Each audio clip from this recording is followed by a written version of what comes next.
This episode is sponsored by BetterHelp. October 10th is World Mental Health Day, and this year we are saying thank you to therapists. BetterHelp therapists have helped over 5 million people worldwide on their mental health journeys. That's millions of stories and millions of journeys. Behind each one of them is a therapist who showed up, listened, and helped someone take that next step forward.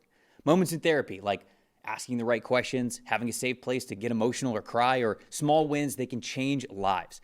This World Mental Health Day, BetterHelp is honoring those connections and the therapists who make them possible while showing how easy it is to get guidance from a licensed therapist online with BetterHelp. I've been doing therapy for over 2 years and I couldn't recommend it enough. It's helped me so much with relationships with my friends, families, even myself. It's helped me understand myself better, and it's just made for such a better life. It really has. With over 30,000 therapists, BetterHelp is the world's largest online therapy platform, having served over 5 million people globally. And it works with an average rating of 4.9 out of 5 for live sessions based on over 1.7 million client reviews. This World Mental Health Day, we are collaborating with those therapists who have helped millions of people take a step forward. If you're ready to find the right therapist for you, BetterHelp can help you start that journey. Our listeners get 10% off of their first month at BetterHelp.com/PFF. That's BetterHelp, HELP.com/PFF. All right, what's the next game we got? Oh, Rams-Jags in London, the international game. Jags, another pivotal game against a really good opponent, which they played over the last couple of weeks here.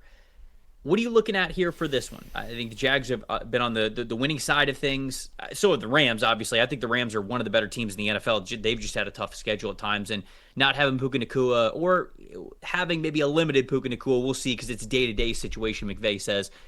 Where do you want to start the conversation with this game with two really good teams, in my opinion? I'm going to go on the Jags side of the ball, and I think Liam Cohen's done a fantastic job of managing this offense and really getting the run game going and understanding that the underneath throws are going to be there as well. It does remind me, again, a lot of what he did in his actually, I should say, it reminds me more about of the year before he was the OC in Tampa when Dave Canales had Baker Mayfield in that first season. I think, was Liam Cohen on that staff, or was he still with the Rams at the time? I can't remember. But either way, it's this idea that the one thing missing for me from this Jags offense is the downfield passing, the downfield element. They're doing a lot after the catch. They're running the football well with Travis Etienne, but when is Trevor Lawrence going to start hitting on these downfield throws more often? On 10-plus yard throws this year, just a 63.7 passing grade. Context, that's the 7th lowest among qualified quarterbacks in football, right? 42% completion rate, 63.4 passer rating, 8 turnover-worthy plays.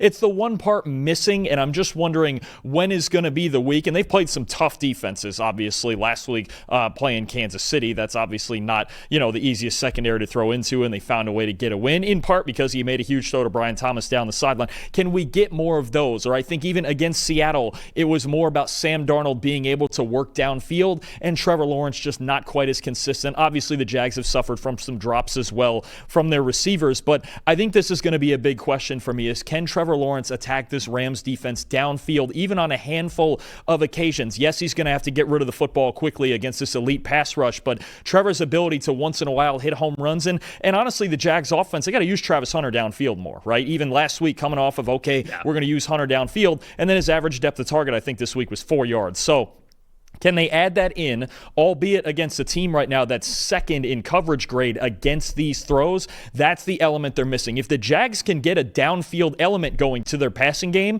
you're talking about them possibly winning this division. But I think this offense, it's a bit conservative. It hasn't been able to hit a lot of explosive plays down the field. And I'm sure Liam Cohen, that's something he's thinking. He's a smart guy. He knows what's missing in this offense as well. But this is a defense that at times, when you have those opportunities in the very few clean pockets you get, you have to find a way to attack and create those explosives. Yeah, and I think they're going to need to because the sort of difference-making factor that I have in this game when you look at the certain data points is I hate how these stats sometimes look, where it's like, if Derrick Henry rushes for over 100 yards, the Ravens win 10 out of 10 times. Well, duh, it's because they're controlling the game so much and they're leaning into exactly what they do. But for the sake of what I'm about to say, balance is really what I'm focused on here, because when you look at the Jacksonville Jaguars, their 2 losses in this game, or their 2 losses that they have this season, are their 2 lowest team rushing grade weeks of the year. So when the Jags can't stay balanced in their offense, when they lean too much and they put too much maybe on Trevor Lawrence's plate, or they put too much into the deep passing game, like you sort of mentioned right there,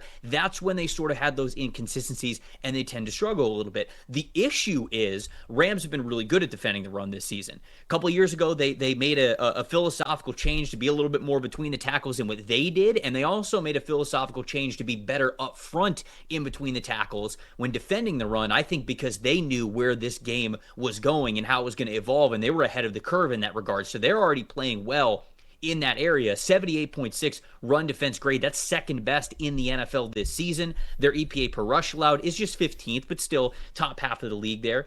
They're top 10 in positively graded run defending plays, and they're also top 10 in a good way in negatively graded run defense plays. So they are good at defending the run. And you mentioned that they're also good at defending the pass. I think the Rams are just having a really good defensive start to the season. But I think, to your point, the lack of projected success for the Jags on the ground is going to mean a lot towards what Trevor Lawrence can do pushing the ball deep down the field. I think that this game and how the Rams have been playing is going to demand that Lawrence have his best game of the season when doing that. Ultimately, I don't think it's enough.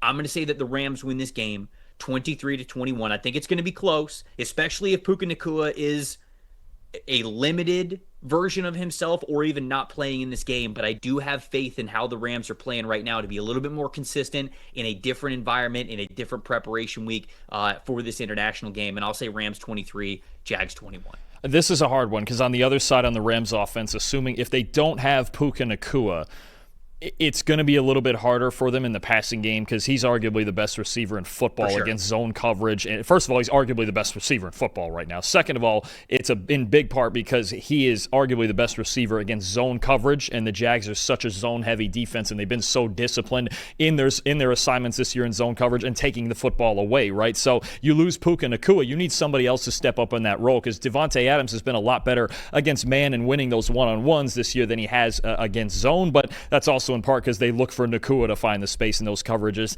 This is a hard game to pick. I'm going to take the Rams defense to get him through it. I think that defensive line makes the difference once again. I've got the Rams 23-17, and they got to run the football too well with Kyron Williams. They're the best run blocking team in the league right now. I think those two things make a difference, and I trust Stafford to work around that Nacua problem a little bit more, although there are going to be times where it's bumpy against this really good coverage unit that even despite Sam Darnold's great performance last week, they held Seattle to 20 points. So the Jags defense is going to give him a shot, but I question Lawrence's ability to beat this pass rush and work the ball downfield in this game against this defense. Me too. Yeah, I've talked about this over the last couple of weeks. These are sort of pivotal weeks to really figure out who Jacksonville is, and I think in a lot of ways they have shown that they have the ability to be a really good team in certain areas. In some games they put it all together. Some games it's been a little bit of pieces here and there, but this game I think is even more important than the other ones that we have seen from Jacksonville, simply because it's going to demand, I think, Lawrence to be better pushing the ball deep down the field. Can he do that? It's going to be very important to watch.